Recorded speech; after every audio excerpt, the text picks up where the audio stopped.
안녕하세요. 안녕하세요. 안녕하세요. 네. 여기는 중국 항주에 있는 서호에 저희가 드디어 왔습니다. 그런데 이 서호에 오니까 날씨는 정말 여름이라 푹 찌지만 이 서호가 정말 바다네요, 바다. 거의 바다와 같은 곳을 호수라고 하는 중국 사람들의 큰 스케일을 이제 서호에 와서 또 한 번 실감을 하게 되는데요. 이병민 선생님, 네. 여기가 네. 서호잖아요. 네네. 그런데 서시와 어떻게 관계가 있는지 좀 여쭤보고 싶어요. 네. 사실 우리가 서시를 이야기하기 전에 이 서호에 대해서 우리가 왜 서호에 왔는지 그것부터 한번 시청자 여러분들께 설명을 하는 게 좋을 것 같아요. 네. 이 서호는 중국 문학이라든가 문화라든가 이런 데에서 굉장히 지대한 그런 영향을 미친 그런 곳이기도 해요. 그래서 중국 그 민간에서 유행하는 전설 이런 것들이 탄생한 곳이 이 서호를 배경으로 탄생을 했어요. 그러니까 제일 중요한 작품은 그 백사전이라는 그런 작품이 있고요. 그 다음에 그 추경대와 양산백과 추경대라는 이런 민간전서도 있습니다. 이 두 고사는 굉장히 여러 그 사람들에게 사랑을 받고 그러기 때문에 다양한 장르로 예를 들면 뭐 소설이라든가 드라마라든가 그다음에 뭐 애니메이션 희극 이런 걸로 제작돼 가지고 명절 때마다 끊임없이 방영되는 그러한 그 이야기예요. 우리나라의 그 네. 장희빈 얘기처럼. 장희빈도 그렇고 이제 우리나라 춘향전 전 뭐 이런 얘기처럼? 것처럼요. 네. 네네. 그래서 서호에 왔는데 물론 이 서호하고 서시하고 또 상당히 연관이 있는데 그거는 소동파가 이 서호에 놀러 와서 지은 시 중에 이 서호를 서시에 비유한 그런 작품이 있어요. 네, 그래서 이제 사실은 저는 그 소동파의 그 작품을 소개하고 싶어서 사실은 서호에 왔는데, 네, 그 서호 그 작품은 좀 이따가 다시 설명하기로 하고요. 다른 거 혹시 선생님 뭐 네. 저는 뭐 기동량으로 들은 거긴 하지만 저희 요즘에 성형 열풍은 사실은 TV나 스크린에서 비치고 있는 여배우를 자기의 자신의 뭐 어떤 신체적인 특징과 그런 거 전혀 고려하지 않고 따라하는 어떤 열풍? 또 어떤 셀럽이 나와가지고 어떤 티나 셔츠를 입었다면 전부 다 자기의 신체적인 어떤 뭐 사회적인 입장 이런 걸 고려하지 않고 그걸 따라 입는, 그래서 뭐 산업적으로는 뭐 완판녀 뭐 이러면서 셀럽의 위치가 너무 높아지기도 하는데요. 제가 무작정 따라하는 게 도대체 제가 여기 와서 여기 올 생각으로 이렇게 검색을 해보니까 선생님 혹시 네. 동시효빈이라는 얘기가 네. 무작정 따라해서 낭패를 본 경우죠? 그렇죠. 네, 그렇습니다. 네네. 네. 선생님. 그래서 네. 동시효빈은 네. 뭐 이렇게 동쪽에 사는 추녀가, 그 다음에 서시가 이렇게 찡그리는 그런 게, 찡그리는 것조차도 너무 아름다워서 별로 그렇게 조건이 돼 서시만큼 뛰어나지 않는 사람이 무조건 따라해서 그 주변에 추녀가 제2의 화장이 사실은 여자는 표정이거든요. 근데 표정마저 일그려서 주변의 사람들이 무서워서 달아나고 정말인지 모르지만 어떤 사람은 집 팔아서 이사 갔다라는 얘기까지가 있더군요. 그런데 제가 서양에서는 이런 게 있을까라고 생각을 해봤는데, 일단 서양에서는 저기 개념 정리를 좀 해보면 패션과 스타일이 있어요. 패션은 일시적이고 사회적으로 어떤 집단적으로 뭘 따라 입는, 뭐 한때 막 미니스커트가 열풍이 일어나서 미니스커트를 굉장히 조건도 안 되는 다리를 보이기에는 민망한 사람들이 따라한다든가, 뭐 이런 게 금방 사라져버리는 집단적인 유행이 패션이라면 스타일은 자기의 어떤 신체적인 고려, 그 다음에 자기의 정체성, 그 다음에 더 중요한 건 자기가 생각하는 바를 외향으로 내놓은 전체, 정신적인 것과 외향적인 것을 이렇게 전체적인, 총체적인 것을 스타일이라 그래서 그 스타일에 걸맞는 가장 그 유명한 그 미국의 할리우드의 배우가 오드리 헵번이에요. 혹시 보이시나요? 제가 이 그 오드리 헵번 스타일의 그 저는 뭐 오드리 헵번 스타일의 그 오드리 헵번을 제가 이렇게 한번 입어봤는데요. 오드리 헵번은 1929년에 태어나서 1993년도에 그 사망했더라고요. 그런데 혹시 1929년도에 오드리 헵번과 같이 태어난 동년배가 있어요.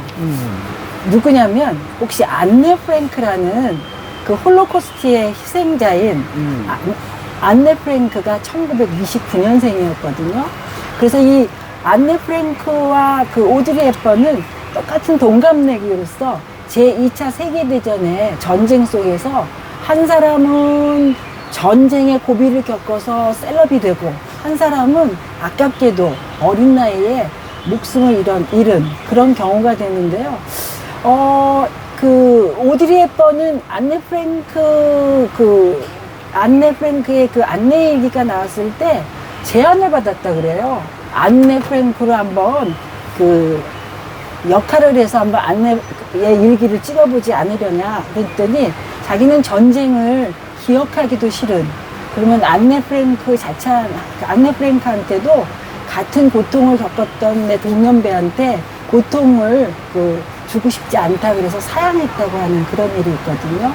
그래서 오드리 헵번은 뭐 잘 알겠지만 그 긴 담배인가요? 담뱃대도 이렇게 물고 나오는 그런 장면이 있고, 특히 제 기억에는 그 티파니 상가 앞에서 막 그 아이스 커피인지 아무튼 아메리카노를 먹으면서 그 보석을 들여다보는 티파니의 아사의 아침을 제가 굉장히 잘 봤거든요.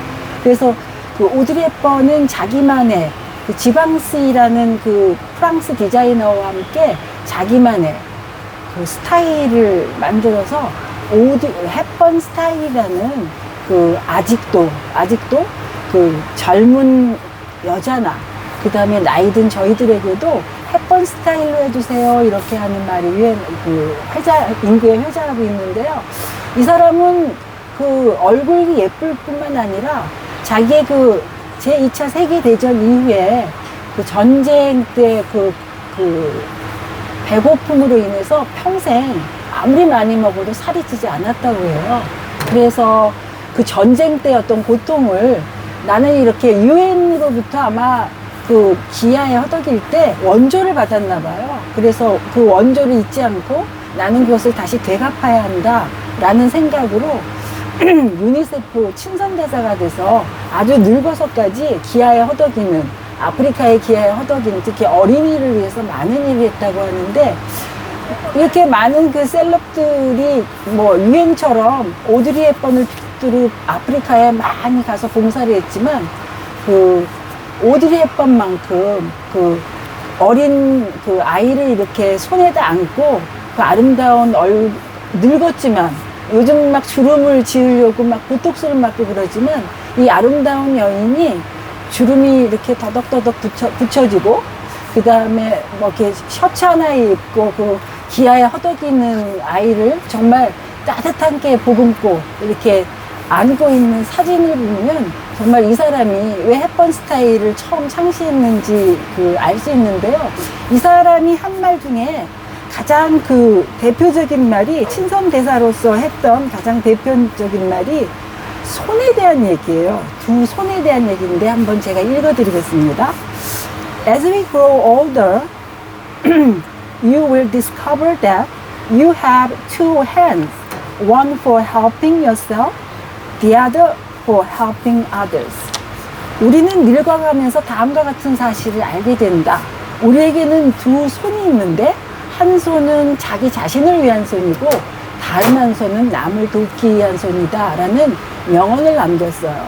이거는 사람에 따라서 이게 그 오드리 헵번이 그 아주 좋아하는 애송시에서 발췌했다고도 하고 이 사람이 말했다고 하는데 이유 어떻게 됐건 그 사람의 노년에 그 기아에 허덕이는 자기도 배고픔을 알았기 때문에 같이 공유하고 하는 공감을 가지고 아프리카를 도왔던 친선 대사로서 아주 유명한 말로 남겨져 있어서 제가 한번 찾아왔고 오늘 그 오드리 헵번을 기리기 위해서 오드리 헵번 티도 한번 입어보았습니다.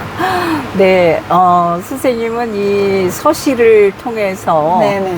그 동시효빈이라는 정말 자기 개성 없이 무조건 따라하는. 남을 따라하는 그런 스타일이 아니라 정말 자기만의 독특한 인격이 배어나오는 그런 스타일을 만드는 걸 굉장히 높이 치면서 그 네. 전형으로서 오드리 헵번 헵번. 이야기를 많이 하신 것 같습니다. 네네. 사실 오늘 여기에 온 것은 여기가 항주거든요. 항주는 위로 천당이 있다면은 아래에는 항주와 소주가 있다라고 할 정도로 지상의 낙원 이 정도로 이 문인들에게 인식이 되어 있었어요. 네. 그래서 당나라 시인 백고이도 여러 군데를 다녀봤지만 가장 그리운 곳이 바로 이 항주다라고 읊은 시가 있어요. 뭐라고 읊었냐면은江南忆最忆是杭州 이렇게 시작하는 시인데요. 강남이 그리워라 가장 그리운 것은 항주. 이런 시구가 있습니다. 백거이가 항주 자사를 이곳에서 지냈고요. 그러면서 이 서호에 그 당시에 물이 범람하고 아니면 여름에는 가뭄으로 물이 말라 비틀어져 가지고 가뭄과 홍수에 많이 시달렸는데 그걸 안타깝게 여긴 백거이가 태수로에 있으면서 백제라는 그러니까 제방을 쌓았습니다. 서호에다가. 그래서 지금 그것이 아직도 남아 있어서 그걸 기리어서 백제라고 합니다. 바이디라고 하는데 백제. 우리는 지금 바이디가 바로 요 근처 가까운 곳에 있는데 오늘 주말이고 그 관광객이 너무 많아가지고 지금 그쪽으로 감히 근처에 수가 갈 수가 없어서 좀 거기에서 떨어진 곳에 앉아가지고 지금 이렇게 촬영을 하고 있습니다. 근데 그 백거이가 백제를 그렇게 쌓았는데 그게 이제 송나라 때 와가지고 아무래도 이제 세월이 흐르다 보니까 또 제 기능을 못했거든요. 그래서 다시 수동파도 이곳에 자사로 온 적이 있습니다. 그래서 이제 수동파가 그 백거이가 쌓았던 그 백제를 다시 수리해가지고 소재를 그러니까 다시 제방을 쌓았는데 수동파가 쌓았다고 해서 수동파의 소자하고 제방 질자를 붙여서 소재라고 합니다. 그래서 지금 여기에는 백제와 소재가 있는데 그 양쪽 그 제방 양쪽에는 버드나무와 복숭아 나무가 이렇게 사이사이 심어져 있어가지고 굉장히 아름다운데 그러면서 그 제방이 호수를 갖다 가로지르고 있어요.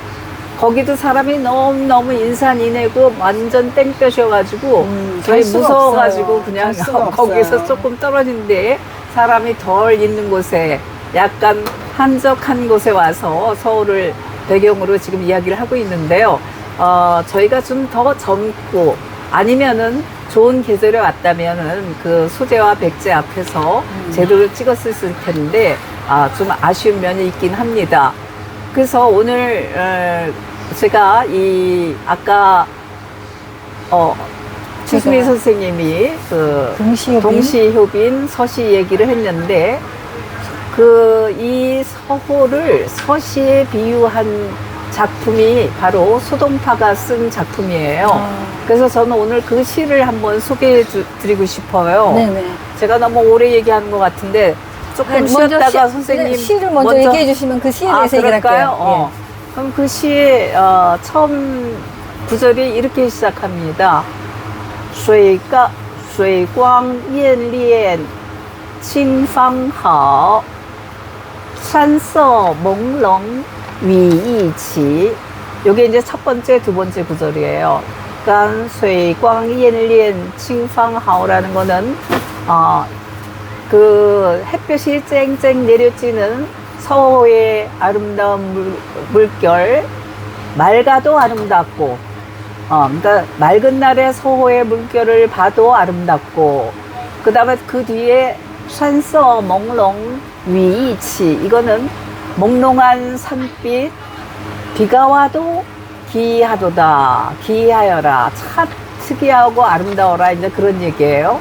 그럼 왜 첫 서두에 이런 구절을 썼냐 하면은, 소동파가 여기에 놀러 나왔어요. 근데 이제 처음 놀러 나왔을 때는 햇볕이 쨍쨍 쪄가지고, 그 햇볕이 쨍쨍 쪄일 때에 이 물빛, 윤술이라고 그러죠. 그 윤술. 반짝반짝 찰랑찰랑 하는 게 너무 아름다웠던 거예요. 근데, 그러면서 술 한 잔 탁 들이키고 있는데 갑자기 비가 쏟아지는 거예요. 되게 그럴 경우 사람들은 에이 재수없어. 오늘 날 못 잡았어. 뭐야 도대체. 너무 더워요. 그러면서 막 그런 것처럼. 궁시렁궁시렁거리면서 불평을 하기 마련인데 소식은 느긋하게 앉아가지고 아니야. 이 빛 속에서 바라보는 이 몽롱한 산빛도 너무 아름답다. 이런 거예요. 그러니까 이 사람은 어떠한 상황에서도 그 상황에 만족하고 그거를 갖다 즐길 줄 아는 마인드가 돼 있는 거예요. 그러니까 멋있네요. 네, 그래서 저는 그거를 여러분들한테 그러한 마인드를 여러분들한테 소개하고 싶었던 거예요. 그렇죠. 그러면서는 그 다음 세 번째 구절이 뭐냐면은 삐바 시호 삐시즈 이건 뭐냐면 서울을 서시에 비유한다면 농모 딴庄 종샹이 그러니까 짙은 화장, 옅은 화장 다 아름다워라. 그러니까 서시는 화장을 짙게 해도 아름답고 그 다음에 옅게 해도 아름답다. 이제 이런 얘기예요. 그러니까 서우는 이렇게 비가 햇빛이 쨍쨍 내리쬐는 거는 서시의 그 아주 짙은 화장에 비유한 거고 그 다음에 몽롱한 비가 내릴 때 그 풍경은 서시의 그 연한 그런 은은한 화장에 비유한 거예요. 그러면은 이 서시는 여러분들이 중국의 사대민이라는 건 다 알고 계시죠? 네네. 사대민이 누구지요, 선생님? 양귀비? 양귀비? 등속은? 등속은? 등속은? 왕속은? 등속은? 왕속으로 취성 소리. 왕석은 그 다음에 서시, 그 다음에 초선이죠. 근데 이제 그 서시에 또 별명이 있는데 치머라고 해요. 서시를 치머라고 하는데 침은 가라앉을 침자에다가 어는 고기어자예요. 그러니까 서시가 막 빨래를 물가에서 빨래를 하는데 물고기가 이렇게 와서 서시를 보고는 너무너무 아름다워가지고 이 자맥질하는 그 움직임을 갖다 멈춰가지고 그대로 이제 빠졌다는 네, 가라앉았다는 그런 얘기. 그러니까 그 정도로 아름다웠다 이제 이런 얘기고요. 그 다음에 왕소구는 별칭이 뭔지 아세요? 전 몰라요. 왕소구는 나간이에요. 낙은 떨어질 그런 것 낙자고 같아요. 안은 기러기 기러기 안자인데 안. 왕소군이 이제 흉노 땅으로 시집을 가는데 흉노 땅에 그쪽이니까 이제 기러기가 날아가다가 왕소군의 그 모습을 보고 너무 또 예뻐가지고 날개짓 하는 것을 잊어버려가지고 또 떨어졌다는 그런 이야기가 있고요. 그 다음에 양귀비는 수화라고도 했어요. 수화. 그러니까 수는 부끄러울 숫자고 화는 꽃화자. 그러니까 꽃도 양귀비 미모를 보고는 부끄러워. 나는 저 미모에 당할 수가 없어. 이랬다는 얘기고요. 그 다음에 이제 초선은 유일하게 실존 인물이 아니라 삼국지 연의에 나오는 가공의 인물이죠. 동탁과 네네네. 그 동탁하고 그 여포를 갖다 여포. 이간질 시키려고 그 왕윤이 초선을 갖다가 이용을 이간질. 했잖아요. 네. 근데 그 초선은 별명이 또 뭐냐 하면은 패월이에요. 패는 가릴 패자고 월은 달월자예요. 그러니까 다리. 초선의 아름다움을 보고 달이 또 너무 부끄러워가지고 구름 속 뒤로 이렇게 숨었다는 숨었다. 그런 이야기가 있는데 그 4대 미인 중에서 소식은 바로 서시를 갖다 떠올린 거예요. 그럼 왜 하필 서시냐? 여기가 지금 절강섬이잖아요. 항주가 절강섬에 있는 도시예요. 네. 근데 서시는 절강섬 출신의 미녀예요. 다른 나머지는 호북성, 사천성 이런 식으로 다 달라요.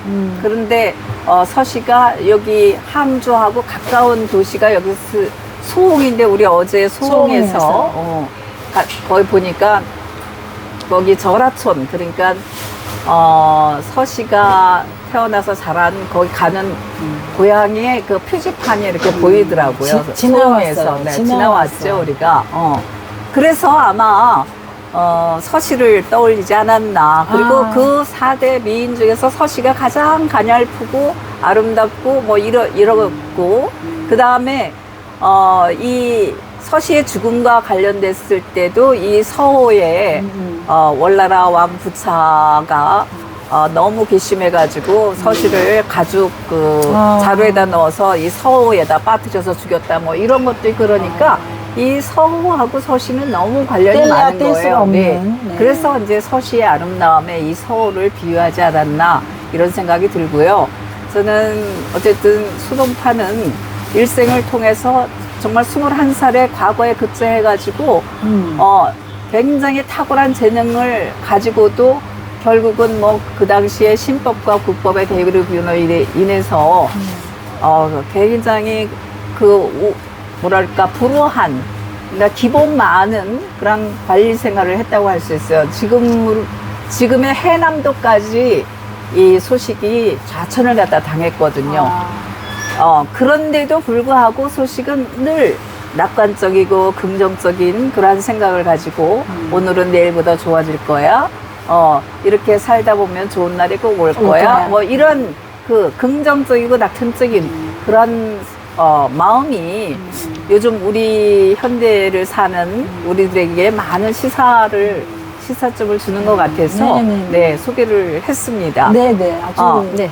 선생님은 저는 제가 그 소식이 소동파잖아요. 네네네. 소동파가 지금 말씀하신 시를 쓴 게 연지행 가고 봤더니 1075년이더라고요. 네네. 근데 그로부터 한 700년 정도 지난 1689년에 그 관리가 아닌 우리가 지난번에 좀 획기적인 시를 썼던 일본 하이쿠의 대가 마츠오 바쇼가 이 아키타 지방을 여행하면서 아키타는요 미인이 많기로 유명한 지방이긴 해요. 아마 그것 때문에 연상했는지는 모르겠는데 그가 한 5개월에 걸쳐서 한 2,400km를 여행하거든요.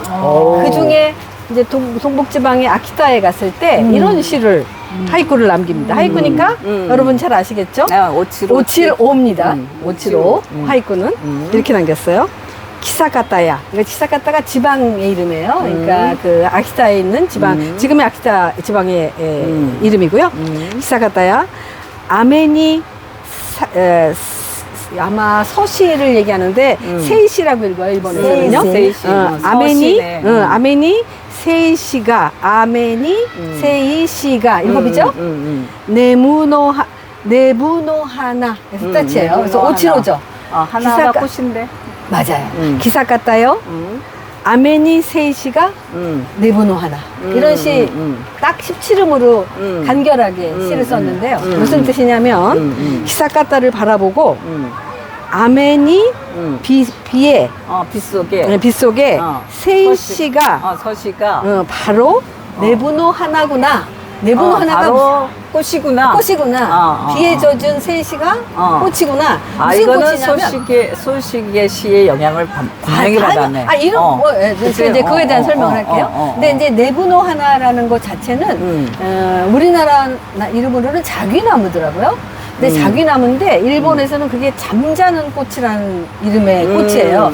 그 꽃이 이렇게 우리도 자귀나무 찾아보면 아시겠는데 이제 그게 그 꽃이 꽃잎하고 잎이 밤이 되면 이렇게 저녁이 되면 이파리가 오므라들고 이렇게 축소가 되는데 그게 두 개가 딱 맞물려서 축소가 돼요. 그래서 이거가 부부가 사이좋게 자는 모습을 연상한다 그래서 네모이가 조립사잖아요. 그래서 잠자는 꽃이라는 이름이 붙은 그런 꽃이에요. 그러니까 서시를 그 잠자는 꽃에 비유를 했는데 이거는 100% 그 이 소동파의 영향을 따라한 거죠. 아까 그렇죠. 선생님 말씀대로 네, 네. 따라한 건데 이 시기에 이 마소바쇼라는 사람은 중국을 가본 적도 없고 그 당시 법적으로 갈 수도 없었으니까 그런데도 불구하고 이 수많은 한시집을 읽은 거예요. 그렇지, 그렇지. 그러니까 수많은 백거이도 읽고 백거이는 상당히 일본에서 인기가 있었어요. 엄청 해안소 예, 시대예요. 그래서 백거이도 읽고 소동파도 읽으면서 이 아름다운 아키타의 풍광을 보고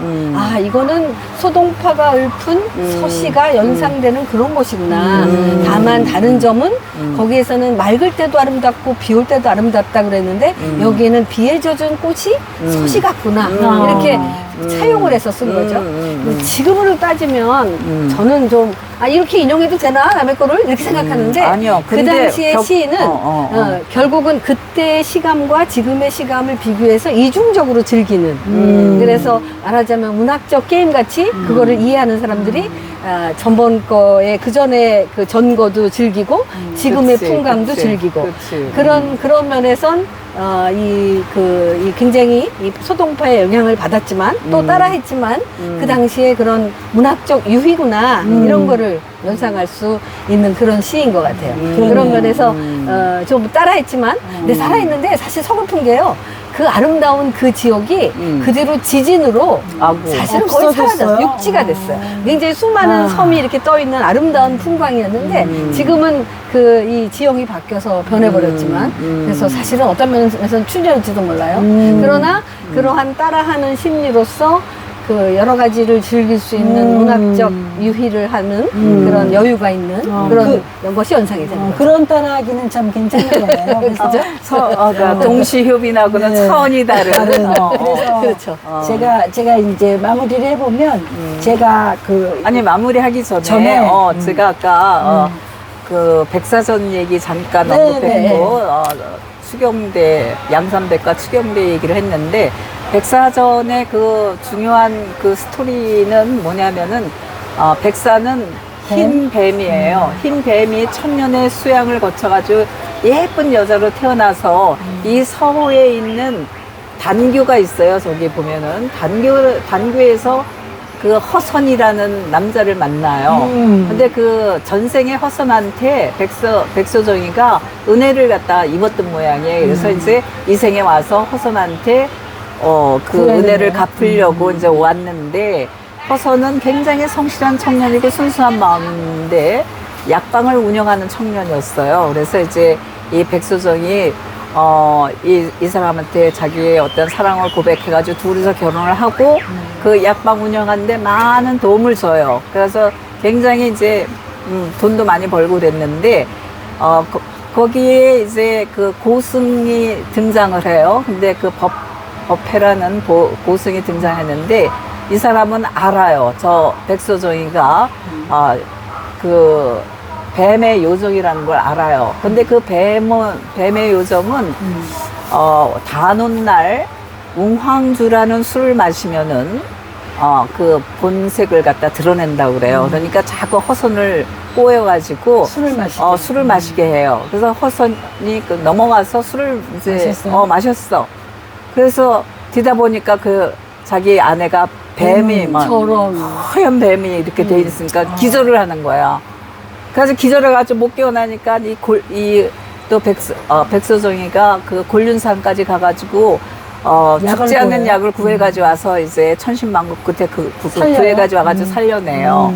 그러니까 이제 이 둘을 띄어넣기 위해서 그 법회 그 스님이 이 사람을 허선을 그 금산사라는 절이 있어요. 여기에 서호 이쪽에 그 금산사에다 가둬요. 그러니까 또 이제 백소정은 그 금산사에 가가지고 어떻게든지 그 자기 남편을 구해내려고 그러는데 그 당시에 다 실패를 해요. 그리고 결국은 그 스님한테 잡혀가지고 뇌봉타라는 탑, 뇌봉탑이라는 거 여기 서호에 있는 또 기념탑이에요. 그게 아마 797년인가 어때 그때쯤 만들어진 탑인데 그 고사에 등장을 해요. 거기에다 가둔 거예요. 그러면서 뭐라 그러냐면은 이 탑이 무너지기 전에, 그 다음에 이 서호의 물이 깡그리 마르기 전에 너는 여기서 나올 수 없다. 이래가지고 가둬뒀어요. 그러니까 그렇게 비극적인 결말로 이제 끝을 맺는데, 아이고. 그 끝에 대해서 사람들이 또 너무 슬프다. 못다한 슬프니까 뭐 이제 해피엔딩으로 또 끝내려고 뭐 여러 가지 그 버전이 나오긴 나오는데 여기서 뭐 독자의 다, 요청. 제가 저기 소개해드리지는 못하고요. 그거보다 더 애절한 그 양산백과 추경대의 그 이야기를 간단하게지만 지금 시간이 많이 됐지만 간단하게 좀 얘기를 해드리려고 그래요. 그 추경대라는 여자가 굉장히 아주 똑똑하고 발랄한 그런 여성인데 그 당시만 해도 여자는 이 서당에 가서 공부를 할 수가 없어요. 그러니까 아버지한테 막 졸라요. 나도 서당에 가고 싶다고. 그래서 이제 남장을 하고 3년만 그럼 가가지고 공부를 하라 그래가지고 이제 아버지 허락을 받고 서당에 갔는데 거기에서 양산백이라는 아주 학식이 높고 순수한 청년을 만나요. 그래서 둘이 너무 잘 맞고 그러니까 이 양산백은 그 추경대가 여자라는 걸 모르고 그리고 또 추경대 역시 내가 여자라는 걸 밝힐 수가 없으니까 둘이 의형제를 맺어요. 그러니까 남자인 줄 알고 의형제를 맺었어. 근데 이제 3년이 지났어요. 집으로 돌아가야 돼. 아버지하고 약속을 지키기 위해서. 그래서 이제 돌아가기 전에 이런저런 방법으로 나는 여자라는 것을 넌지시 얘기하는데 이 양산백이는 꿈에도 그걸 갖다가 생각을 못 하는 거야. 그리고는 그냥 아쉽지만 헤어지면서 이제 마지막으로 이 추경대가 양산백한테 나한테 여동생이 있으니까 우리 집에 한번 놀러 오라고 그러고 이제 헤어졌어요. 그리고 나서 이제 실제로는 없는 거죠, 동생이. 없는 자기인 거지, 거죠? 없는 거지. 그거는 꾸며낸 거. 모르는 얘기네. 그렇죠. 이제 오게 하려고 그런 예, 거지. 꼬시는 거. 그래서 이제 양산백이가 갔더니 자기의 그 의형제를 맺었던 추경대가 예쁜 여자 옷을 유란인데? 입고 나오는데 거기에서 이제 뿅 간 거지. 근데 이제 이 집에서는 이미 부잣집 아들하고 혼약을 갖다가 맺었어요. 그러니까 옛날에는 결혼할 때 남녀가 눈 맞아가지고 결혼하는 거 절대 금지했잖아요. 항상 그 중매꾼이 중간에서 매파. 매파가 등장하고 그 다음에 그 양가 부모의 허락을 얻어야 되잖아. 받았죠. 그러니까 이제 아버지가 절대 안 된다. 그러니까 이제 그리고 이제 그 사회가 다 그러한 약속하에 있는 사회이기 때문에 양산백은 정말 너무너무 사랑하지만 자기가 어쩔 수 없다 하고 돌아가가지고 상사병으로 끙끙 앓다가 죽어버려요. 아, 슬프다. 근데, 그러니까 그 죽었다는 사실을 알고 이 추경대는 시집 가는 날, 나 양산백이 무덤 앞을 꼭 한 번만 지나게 해달라. 그럼 내가 시집 가서 조용히 잘 살겠다. 그랬더니, 그래 좋다. 그러면은 그 무덤 앞을 지나자. 그래가지고 무덤 앞을 지나려고 이제 무덤 앞에 갔는데 갑자기 비바람이 몰아치면서 하늘이 컴컴해지면서, 무덤이 쫙 갈라지는 거예요. 전설의 고향. 판타지인데? 그래가지고 이제 추경대가 그 무덤 안으로 딱 뛰어들어갔어. 뛰어들어가고, 그러니까 무덤이 다시 이렇게 다시 닫혔어. 갈라졌어. 닫혔어. 그러더니 그 쨍쨍 맑아지는 거야. 갑자기 막 폭우가 몰아치고 그러더니 그 무덤에서 2마리의 나비가 싹 날아가는 너무 거예요. 멋있다. 그러니까 나비로 환생해가지고 이 세상에서 못 이룬 사랑을 이제 저 세상에 가서 이제 이룬다는 것을 암시해 주는데 그게 너무너무 애절하고 그 두 연인 간에 나눈 그 대화도 굉장히 수준 높고 고급진 언어들로 이루어져가지고 저도 여러 번 읽었어요. 그 책을. 그러니까 그러한 그 아름다운 사랑 이야기가 또 이 서호에 서려 있고 그래서 이 서호는 많은 문학 작품을 생산해내는데 어떤 산실과 같은 보고네요, 보고. 네. 그러한 역할을 했다고 할 수 있는 거죠. 네. 그래서 우리가 오늘 여기 온 게 참 의미가 있고 그런데 아쉬운 거는 너무 덥고 또 오늘이 주말이어가지고 사람들이 많아요. 우리가 가고자 하는 그곳에는 너무 많아가지고 이 그래도 아름다운 촬영을 할 풍광이 수가 없어요. 그래도 이렇게 아름다운 서울을 여러분께 그 뭐 풍경으로나마 보내드리고요. 뭐 얘기를 종합해 보니까 이 서울에는 그 중국의 인구수만큼이나 많은 이야기와 많은 에피소드가 있었네요. 결론적으로 제가 말씀을 드리자면요. 그 동시호빈을 따라할 건가, 무조건 생각 없이 따라할 건가, 아니면 자기의 내적 성숙을 통해서 외적인 어떤 외향도 갖춰가는 자기의 정체성을 가진 햇번 스타일을 따라할 것인가, 그건 여러분이 선택하시고요. 제가 하나 팁을 주신다면 지금은 햇번 스타일. 선생님 햇번 스타일. 햇번 스타일. 요즘 사람 잘 모를걸요? 미완. 네, 여러분 고맙습니다. 네, 서울에 가서 뵙겠습니다. 네.